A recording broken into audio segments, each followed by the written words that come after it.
5 मांगे हमने की है।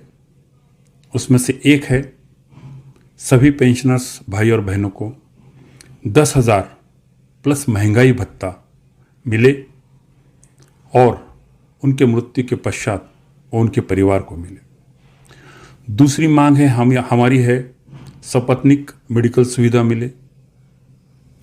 तीसरी जो मांग है हमारी वो ये है कि इस इंडस्ट्रियल क्षेत्र में, निजी क्षेत्र में जितने वर्कर्स काम करते हैं उन सभी को सभासद बना लिया जाए और भविष्य में उनको भी ये योजना लागू की जाए, ये पेंशन योजना लागू की जाए।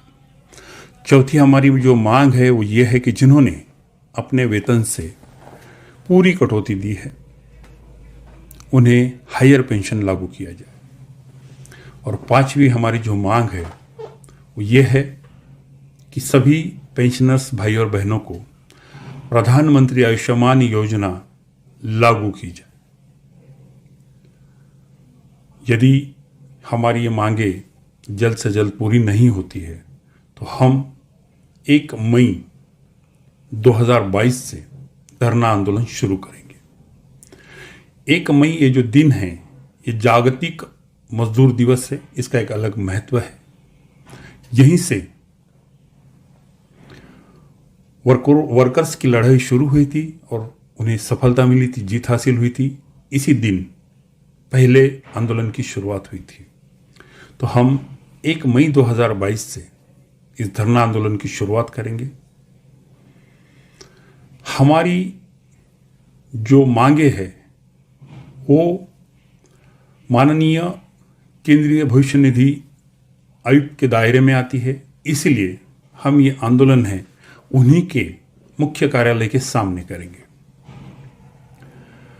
भविष्य निधि भवन जो है ये हमारे भारत के पूरे पेंशनकारियों का लेखा जोखा रखती है, जो भी है इन्हीं के हाथ में है और ये केंद्र सरकार के अधीन है।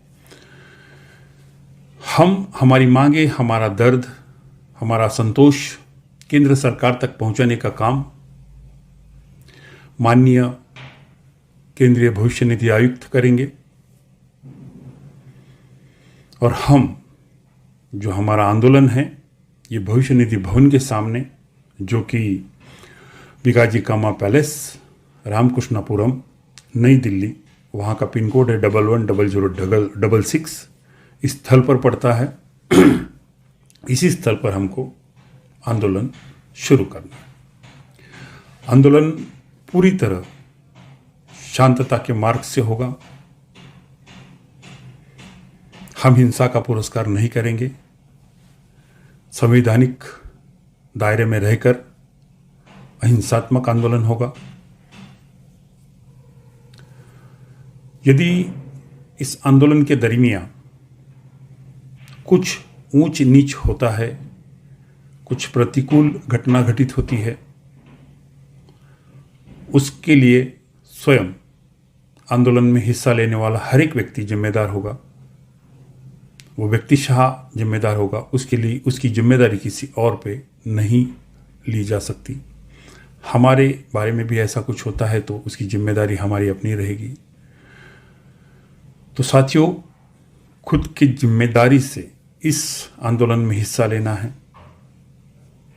जो लोग शारीरिक रूप से सक्षम नहीं हैं वो लोग इस आंदोलन में हिस्सा ना ले, वो घर पर ही रहे, सुरक्षित रहे। लेकिन जो शारीरिक रूप से सक्षम हैं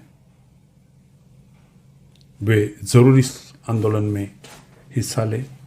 वो ऐसा ना सोचे कि जो होगा सबको मिल ही जाएगा, हम एक अकेले ना गए तो क्या होगा। लेकिन ऐसा अगर बहुतों ने सोच लिया तो आंदोलन की ताकत कम हो जाएगी और सफलता पाना मुश्किल हो जाएगा। हम संयुक्त भारत पक्ष के लोग सबके सामने रहेंगे, फ्रंट लाइन में रहेंगे। यदि लाठीचार्ज होता है, पुलिस केस होती है, गोलियां चलती है, तो भी हम लोग डट कर इस आंदोलन का प्रतिनिधित्व करेंगे, आपके सामने खड़े रहेंगे। लेकिन हमारे पीछे आपकी ताकत का होना बहुत ज़रूरी है। साथियों, मैं इस क्षेत्र में काम करने वाले हर पेंशनकारी से, इस क्षेत्र में जो लोग, जो संगठन हैं, उन संगठनों से, उनके नेताओं से, उनके प्रतिनिधियों से प्रार्थना करता हूँ कि सब लोग एक प्लेटफॉर्म पे आए, आपस के मतभेद भूल जाए, श्रेय किसे मिलेगा इसको नज़रअंदाज करे, एक मुख से पेंशन बढ़ोतरी की मांग करे और सब मिलकर यह आंदोलन लड़े। और ऐसा हुआ तो डेफिनेटली यह आंदोलन सफल होगा और आप सबको पेंशन बढ़ाकर ज़रूर मिलेगी। आपके मन में यदि आता है कि हमारा इसके पीछे कोई स्वार्थ है, तो बिल्कुल ऐसा ना सोचे। हमें आपकी वोट नहीं चाहिए। हम आपको हमारे पार्टी से जुड़ने के लिए नहीं कहेंगे।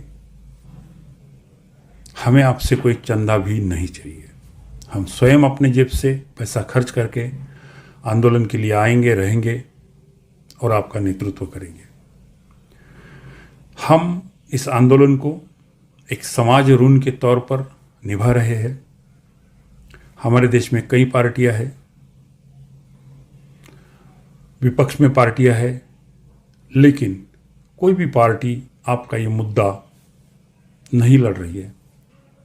और इसलिए हमको ऐसी ज़रूरत महसूस हुई कि नहीं, ये मुद्दा उठाना चाहिए और आपको साथ देना चाहिए, क्योंकि ये बात आपकी जो है वो जायज़ है, आपका हक है, आपको पेंशन में बढ़ोतरी मिल